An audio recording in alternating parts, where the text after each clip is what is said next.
Hello, I'd like to talk to you now about how you can become a charismatic person and attract more success into your life.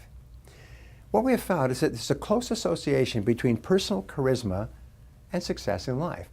Probably 85% of your success and happiness will come from your relationships and interactions with other people. The more positively others respond to you, the easier it will be for you to get the things you want. In essence, when we discuss charisma, we're talking about the law of attraction.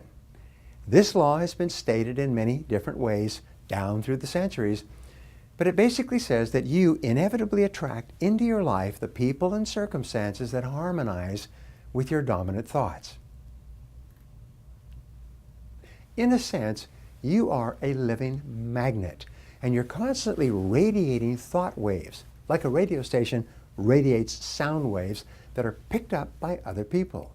Your thoughts, intensified by your emotions, as radio waves are intensified by electrical impulses, they go out from you and are picked up by anyone who is tuned in to a similar wavelength. You then attract into your life people and ideas and opportunities and resources and circumstances and money and anything else that is consistent with your dominant frame of mind and with your emotionalized thoughts of the moment.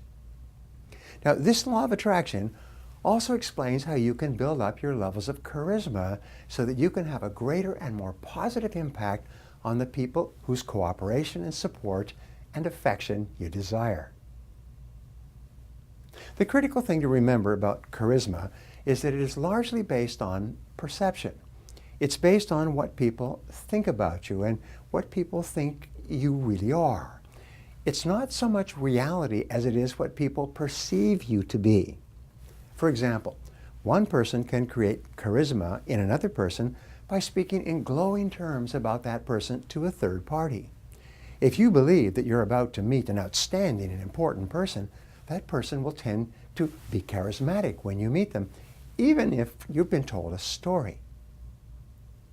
For example, sometimes in my seminars I'll say, imagine that sitting next to you is a person who started with nothing and who's now worth $100 million. Drives a Rolls Royce, lives in a beautiful home, has a private jet, is one of the smartest business people in America or the world, and the reason he's here is because he likes to continue to upgrade his skills. Now, if I told you that the person next to you was this person, you would see and think about this person in a totally different way. You'd say, geez, it's you. Wow. That person would have tremendous charisma because of this reputation that has been created for them.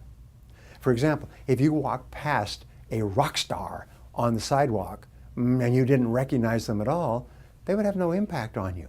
But if you recognize a real rock star that you really admired and respected, and you would be overwhelmed with the effect that they might have on you. So everything is perception.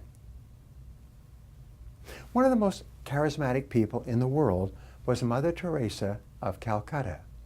In a physical sense, she was a quiet, elderly, frail little woman in poor health.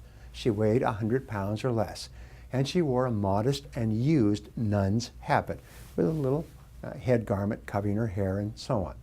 She might have been ignored by a person passing her on the street were it not for the tremendous charisma she developed and for the fact that her appearance was so well known to so many people as a result. I had a good friend who visited her when she was in the hospital in San Diego for heart surgery. He was allowed to meet with her for 5 minutes as a favor to someone else. He came out afterwards and he said the 5 minutes changed his life.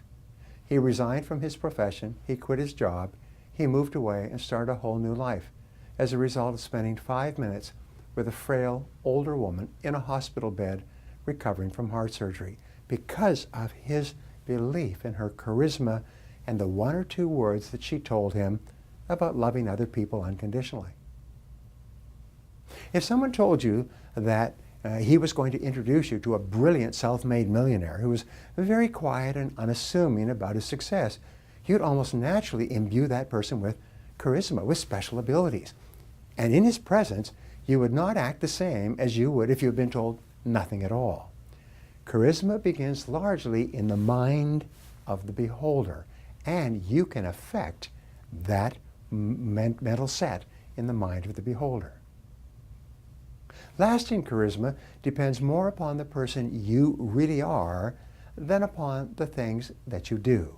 So continually look for ways to improve others' perceptions of you so that you can be more influential with them. Be a living magnet. And here's one more secret to charisma. The more you listen to people and feel and treat them as though they are fascinating, the more they will find you fascinating as well.